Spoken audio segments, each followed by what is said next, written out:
Okay, YouTube, what is going on? Running on Sports back here with another video. Today is our weekly college football news update.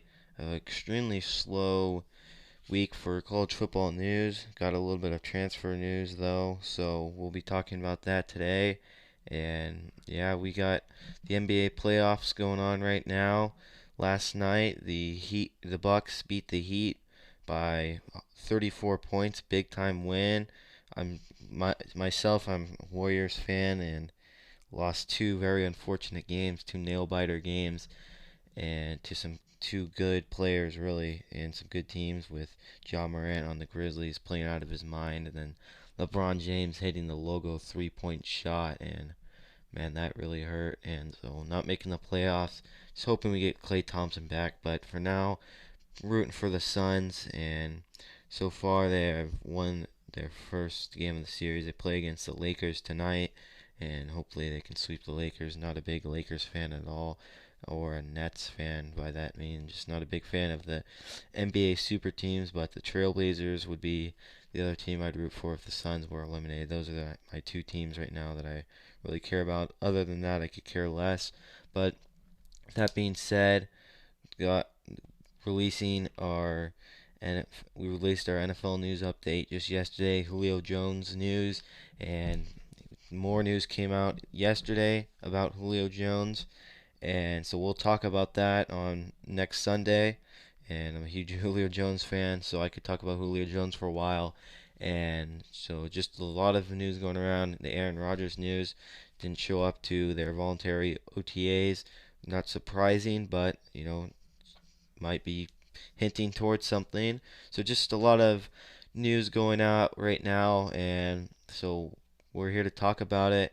And so subscribe, follow our social media pages at runandgun_sports on Instagram and at runandgunsports on TikTok, and leave a like on this video and share this to your friends. And let's get right into this video with some recruiting news. Really, the only recruiting news that came out this week.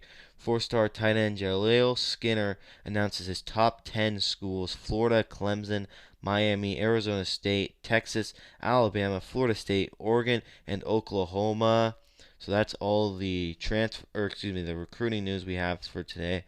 And then we have some other transfer news right now coming up. And so Marco DeMeo has transferred from Auburn to UCF. Former Auburn cornerback, played 4 games in 2020 as a junior. Played under former head coach Gus Malzahn, who's now the UCF head coach. And Gus Malzahn, I think he's in so much of a better position now than he was at Auburn, and I think there's many reasons to that argument. One, because you don't have to go get Nick Saban once a year and play him in your conference, and you don't have as much pressure being in the Atlantic American Athletic Conference, and you're not in the SEC, so he doesn't have as much pressure. And if Gus Malzahn does bad at UCF, yes, eventually he will get fired, but he's not as regarded as a higher coach as you are at the SEC level. And I still think that he knows the game of football well. I just don't think he calls it very well. He's makes some interesting play calls, and at Auburn, the entire time he was really into the trick plays, and I just never saw any of those work. They just, to me, they just seemed really stupid, in my opinion, and it never worked. And he always never really had a solid quarterback. And Bo Nix was pretty solid his freshman year.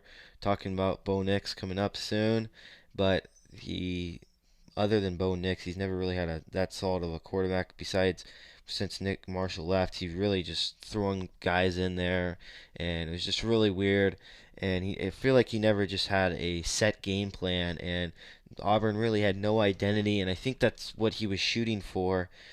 And when teams prepared for him, they didn't know what to prepare for, and they tried to do the sugar huddle all the time. They tried to do so many trick plays. I mean, fullback throwing passes, and just it was just so odd. It seemed like it was backyard football, and they didn't do that well despite making it to a national championship one year.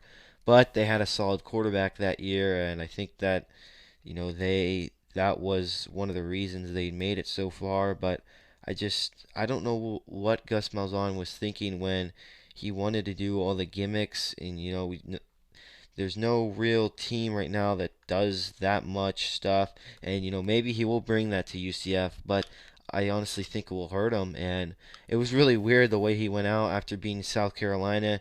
He gets fired literally the day after winning, and huge buyout. They extended him for a ton of money, $21 million buyout. He took home $11 million. His staff took home $10 million. So you know, that's not bad for getting fired, but you want to keep your job. But taking a job at UCF, I think, is in a much better position. And there's a lot of talent in the state of Florida. If he can keep those guys in the state of Florida, I think that, man, he's going to have a very successful season, some very successful seasons in the American Athletic Conference, and he will have no problem getting a conference title. And I think he's going to make a lot of New Year Six bowl bids, and he'll have no problem doing it. He just got to keep the recruiting, which he surprisingly was a very good recruiter, and so he did very well at recruiting. So I think that that's really going to help him at UCF, and he'll do well at UCF. And I think that they're going to schedule some out of conference games, some tougher competition. There's talk that he wants to schedule Alabama for a home and home series.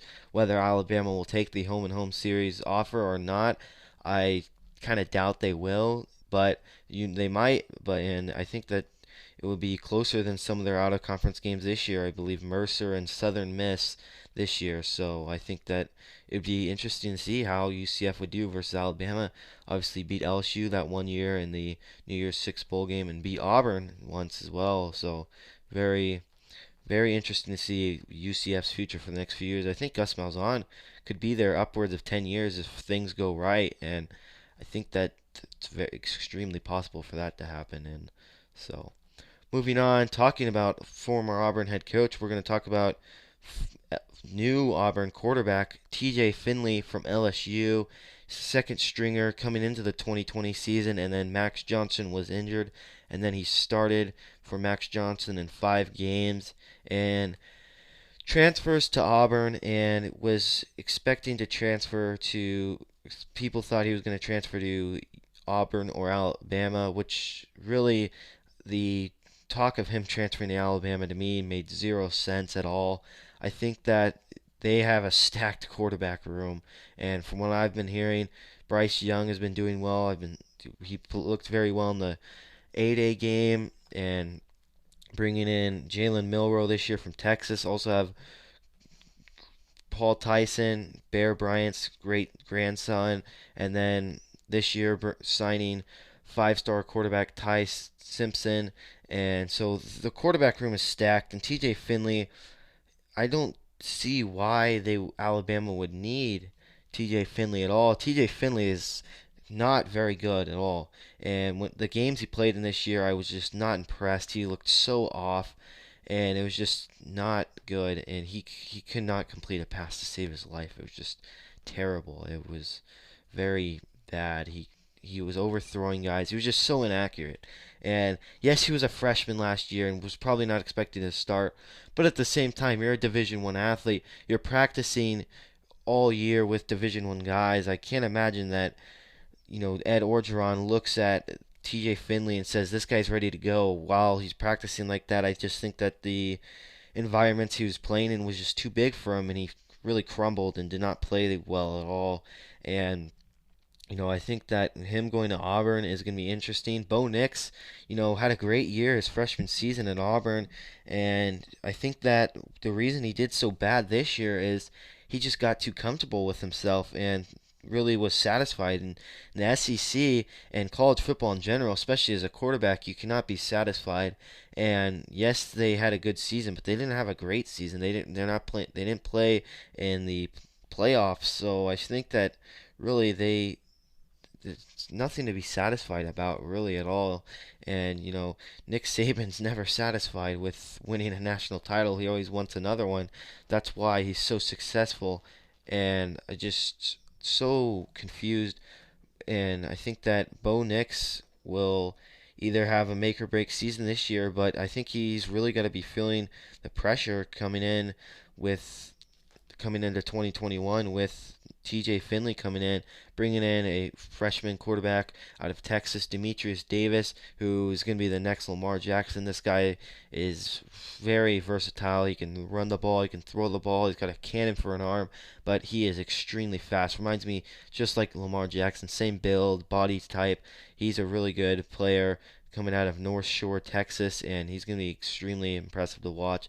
Auburn and Gus Malzahn really recruited him there, and I was really excited to see what he did with him, and because Gus Malzahn really likes to have those dual threat type of guys, and for that, their gimmicky offense, and he's not going to have him. But Brian Harsin, as much as I did not think he would do well this year as a coach, I don't think he'll do well at all. I give him 4, 3, maybe anywhere from 3 to 4 years as the Auburn head coach before he's out. I just don't see him doing that well. He did okay at Boise State. This year he lost in the conference championship to San Jose State. But I think that just SEC and Mountain West is just a huge difference in competition, and I think that whether he'll do well or not, I still respect him a lot for bringing in another quarterback for Bo Nix to compete with. Bo Nix is satisfied, and I think that that's why he struggled last year. He's just satisfied at what they did his freshman season, and Bo Nix is a first-round draft pick. I would be shocked. Bo Nix fell off very hard last year, and it was just really disappointing to see this guy with all the talent and just fall off and play as bad as he did. And I just was disappointed to see completely. His pass percentage was 59.9. It's not very good, and he had 12 touchdowns and 7 interceptions. Half of his he had almost half of only 12 touchdowns and 7 interceptions is just really not good at all, and not impressive, and that's nothing to be satisfied with at all. But that will wrap it up for today's video. If you guys have not already, please leave a like down below, subscribe, and share this with your friends. Thank you.